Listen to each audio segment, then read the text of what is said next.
Hello, y'all. Welcome to Bamm Raw TV. I'm Bamm, aka 411 Giant. On this episode, I'm gonna talk about a homeboy of mine from Baton Rouge, Louisiana. His name is John Milton.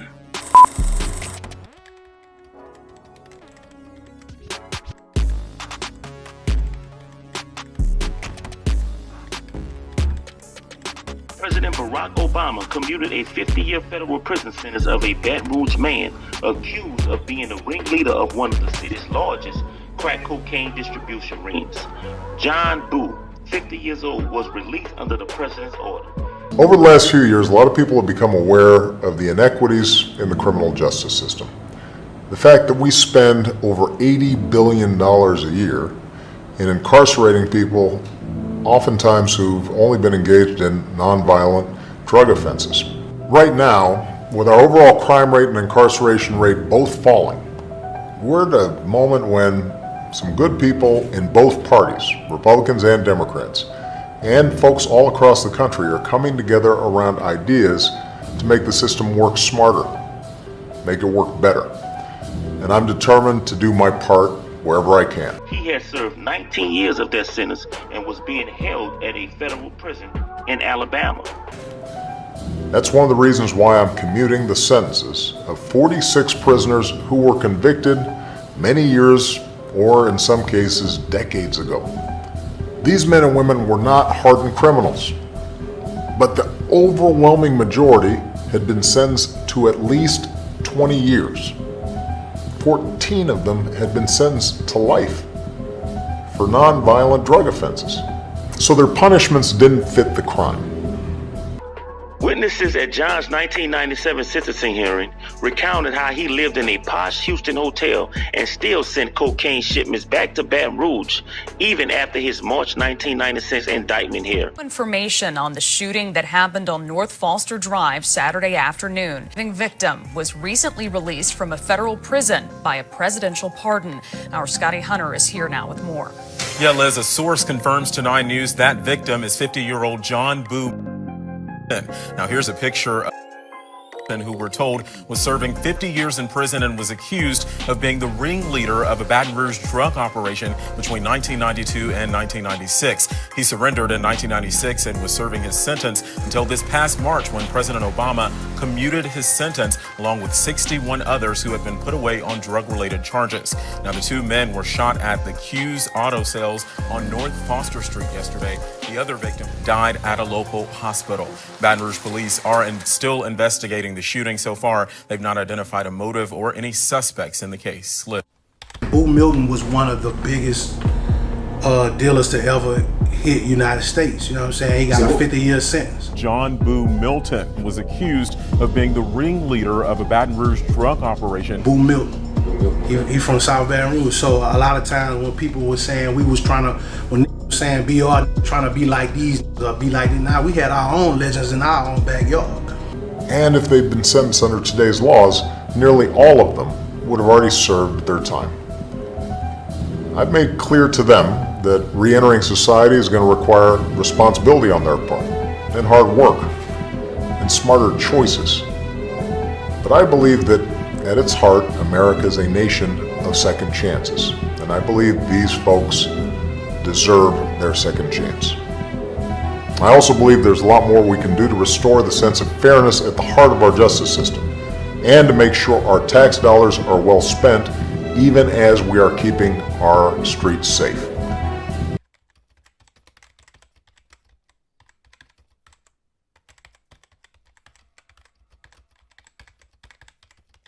Between January 1993 and August 1995, John allegedly participated in a conspiracy to possess with intent to distribute cocaine. More than 88 kilograms of powder cocaine and 6.9 kilograms of cocaine base were distributed from Houston, Texas to Baton Rouge, Louisiana, where it was sold in mid-March 1996. John and 3 others were indicted for that conspiracy.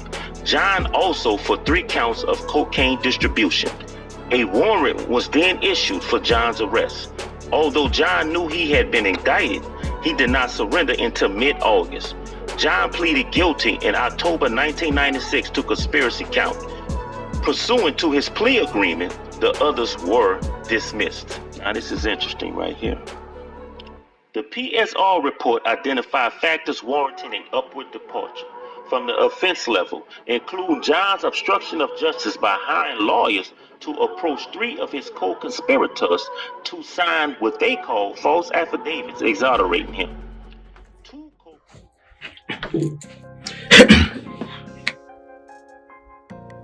Hello, y'all. Welcome to Bamm Raw TV. I'm Bamm, aka the 411 Giant. On this episode, I'm going to talk about a homeboy of mine from Baton Rouge, Louisiana. His name is John Milton. They know him mostly as Boo Milton. Now, Boo Milton in the 90s was convicted of having a large quantity of dope, selling dope, and being basically a big dope man in Baton Rouge, Louisiana. He got the RICO and he was convicted and copped out to 50 years. This personally I know, because Boo Milton was my cellie for about maybe a couple of years in the federal penitentiary, USP Leavenworth. From his own words, when he knew that the police were looking for him, and he knew they was looking for him, a man who known for being flashy was one of the few young dudes who had a Rolls Royce in Baton Rouge. Didn't just have, it wasn't no spank brand new one. Didn't just have no Rolls Royce. He had the best Rolls Royce they had. He got a Bentley Rolls Royce. He was driving around in a Bentley Rolls Royce in his 20s. Forsaked all that when his freedom was at stake, and he made the decisions. He was getting all his paperwork together. He was getting everything that he needed, the money, everything, living in hotel. He had enough money. He had everything that he needed, and even some friends and connections. He was finna leave America. He was finna go on the run to another country rather than face going to jail. Now, he says as he sat in that hotel room, he said God came to him and told him, don't run, turn yourself in. This man come from a nice family, influential family, everything, very, all his mom, all the people that I knew in his life, they very respectable, intelligent, and he was a classy dude. And turned himself in on the instructions of God. He got 50 years.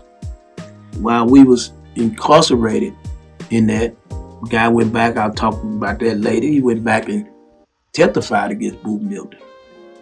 And when he testified against Boo Milton, he had 205 years the dude had. And when he got up there and testified on the stand, the judge said, well, son, you didn't offer no more to the equation than what we always had. We already had. You haven't given us nothing out the ordinary extra in your statements, in your testimony. So therefore, I do not grant you a downward departure. This man left, come back to the federal penitentiary, still with his 200 years, but now labeled as a rat. That's what happened in Boo Milton case. When I pulled up and asked Boo about it, Boo said, that in the past. He said, man, I'm serving God now. None of that. I don't care about what happened, what's going on. It's the truth, but I don't want to spread it, man. I said, all right, I respect that. Was in the cell with a guy from New York. We call him Hustle Man. He was always stealing, bringing stuff from the kitchen, vegetables to sell, vegetables and all this him. Boo Milton is very neat, very clean cut, well put together. And him and Hustle Man was having a little contention because Hustle Man was just bringing the stuff in, and he got to do this, because he's hiding from the police, hiding stuff. He got stuff hid everywhere, tomatoes, or stuff he done stole from the kitchen. He was selling tomatoes, he was selling sugar for your wine, tomatoes for your food, and vegetables like that. And he had a habit are not cleaning up.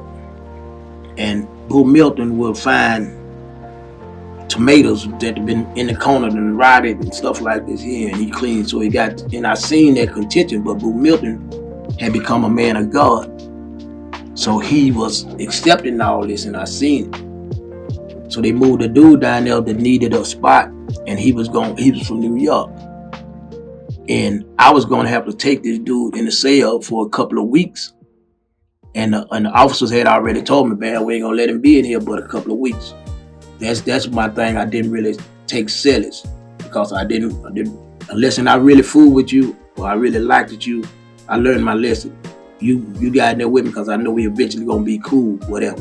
So anyway, I told him, man, I said, I'll take somebody for a couple of weeks, man, but y'all don't have to find him somewhere else, man. It's simple as that. So they like, trust him, Richardson got him. So, but then I see an opportunity to help Boo Milton.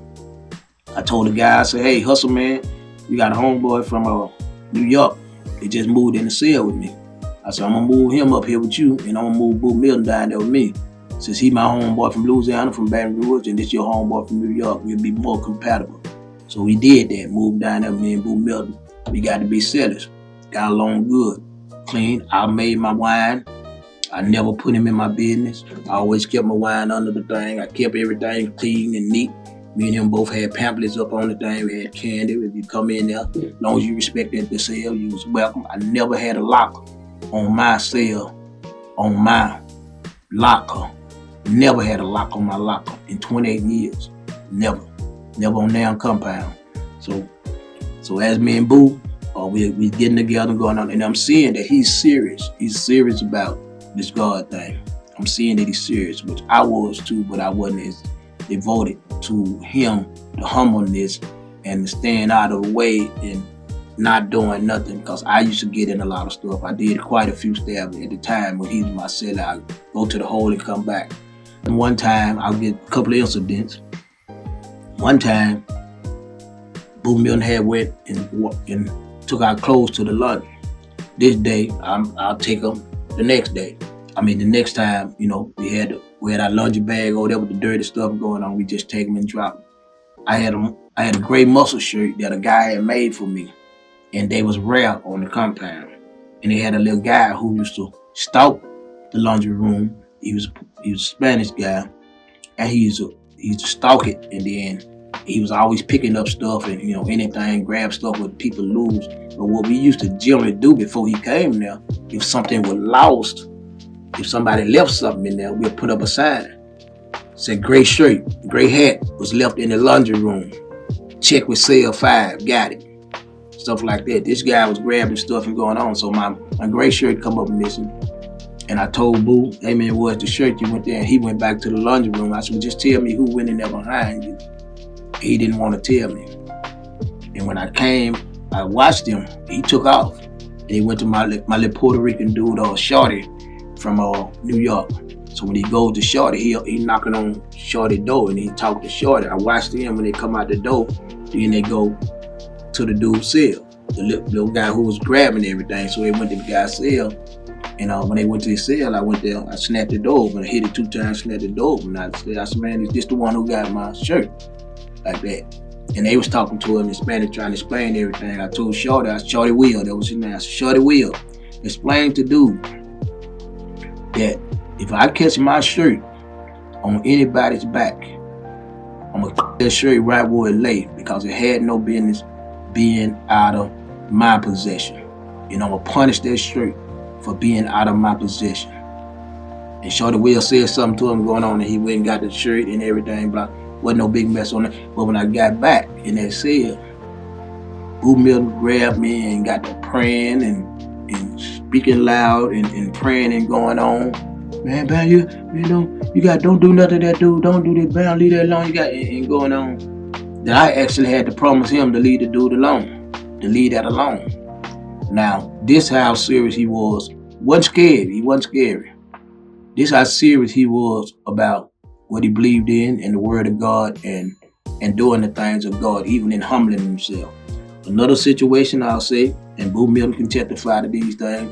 All my stuff, if you get around somebody, they can testify to it. Ask anybody who's with me.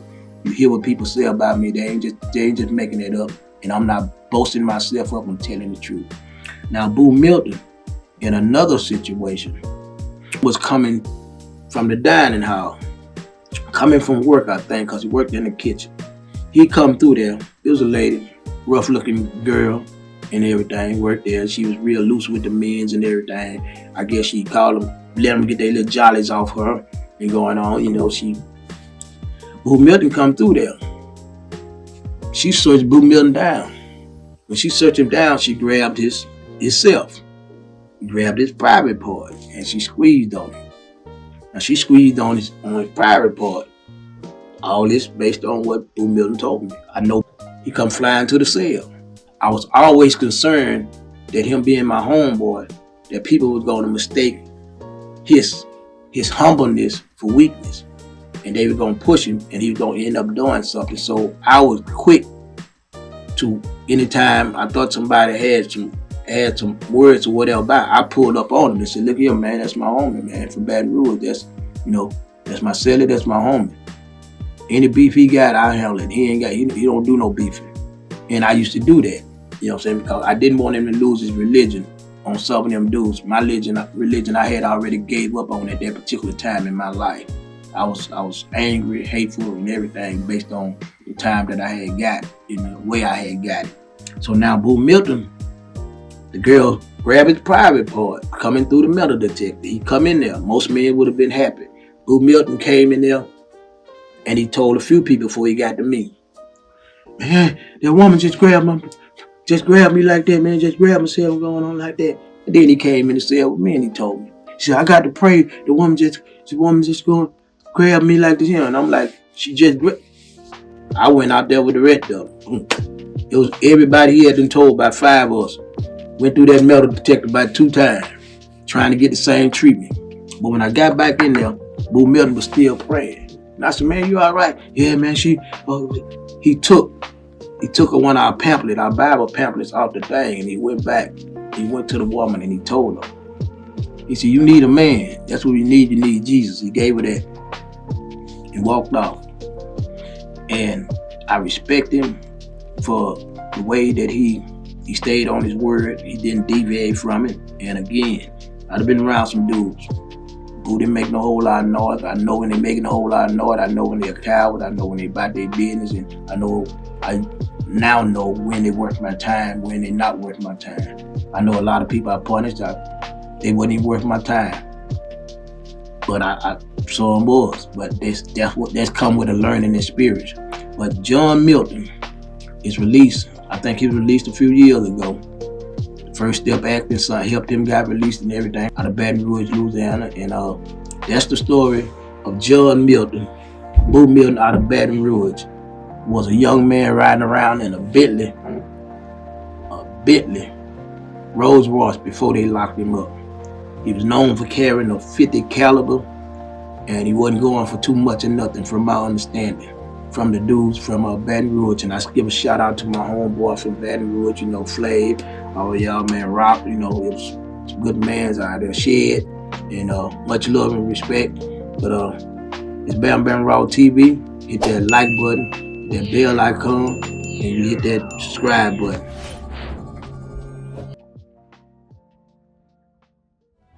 That's something I'm going to discuss tomorrow in Philadelphia, where I'm going to lay out some ideas for criminal justice reform, many of which are already getting bipartisan support. Together, we can make our communities safer. We can spend our taxpayer dollars more wisely, and we can make sure that more of our citizens, even those who've made mistakes, have a chance to become productive members of society and contribute to this country that we love. Now, from Louisiana's news channel, this is 9 News at 5:30. Good afternoon, I'm Elizabeth Fowle. We begin with a 9 News update. New information on the shooting that happened on North Foster Drive Saturday afternoon. A developing news story. 2 people were hospitalized after a possible shooting on Foster Drive. Baton Rouge police say this happened around 1. According to EMS, at least 1 victim was critically hurt We don't have many other details at this point. We'll keep you updated on WAFB.com and later on 9 News at 10. Now learn the surviving victim was recently released from a federal prison by a presidential pardon. Our Scotty Hunter is here now with more. Yeah, Liz, a source confirms to 9 News that victim is 50-year-old John Boo Milton. Now, here's a picture of Milton, who we're told was serving 50 years in prison and was accused of being the ringleader of a Baton Rouge drug operation between 1992 and 1996. He surrendered in 1996 and was serving his sentence until this past March, when President Obama commuted his sentence along with 61 others who had been put away on drug-related charges. Now, the two men were shot at the Hughes Auto Sales on North Foster Street yesterday. The other victim, 42-year-old Drexel Platt, died at a local hospital. Baton Rouge police are still investigating the shooting. So far, they've not identified a motive or any suspects in the case. Liv. A convicted drug dealer testified Milton drove a Porsche and bought a BMW and diamond-studded gold jewelry with cash. The late U.S. District Judge Frank Polizzola, who sentenced John, called the amount of drugs in his case astonishing. A federal probation officer had estimated that John was responsible for bringing 210 pounds of powder and crack cocaine to Baton Rouge from 1992 to 1996. But the judge who sentenced Boo in 1997 said that the actual amount surely topped that estimate. Two co-conspirators did so. At a hearing in March 1997, the district court gave notice of its intent to depart upward as detailed below.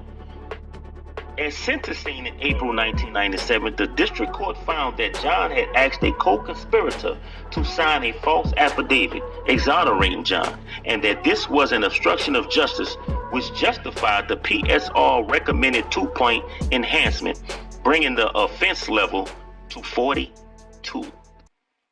So Boo Milton owned a club called LA Live. This back in 94. This 93, 94. And because he wanted to see Pop, he bought him to perform. He wanted to see E40, he paid him to come perform. So Pac been to Baton Rouge? Pac been to Baton Rouge. DJ Wookie DJ. Like I say, Boo Milton just wanted to see Pop perform, so he paid this nigga to come in. So he wanted to see, he had enough paper to pay whoever to come. 40 was down there. He had Too Short come. He had Biggie even came to fucking Baton Rouge because Boo Milton paid these niggas to come to the club. You gotta realize Ivy coming from that era. I'm coming from that era. Boo Milton got 50-year Kingpin charge and went fed. He got pardoned. He's still alive. Yeah, he's still alive. Matter of fact, he got shot after he came home. Source confirms to 9 News that victim is 50-year-old John Boo Milton. Damn, he got shot after all that time. After all that time, he got shot, but he survived. But he got pardoned by Obama. So before Obama got out of office, that's how he got pardoned, because he originally had a 50-year Kingpin sentence. And this all from uptown Louisiana. This from Baton Rouge, the top. You see what I'm saying? So this the type of hustlers we growing up around, you know, and just seeing that shit, nigga getting money every day, that made us want to get some money.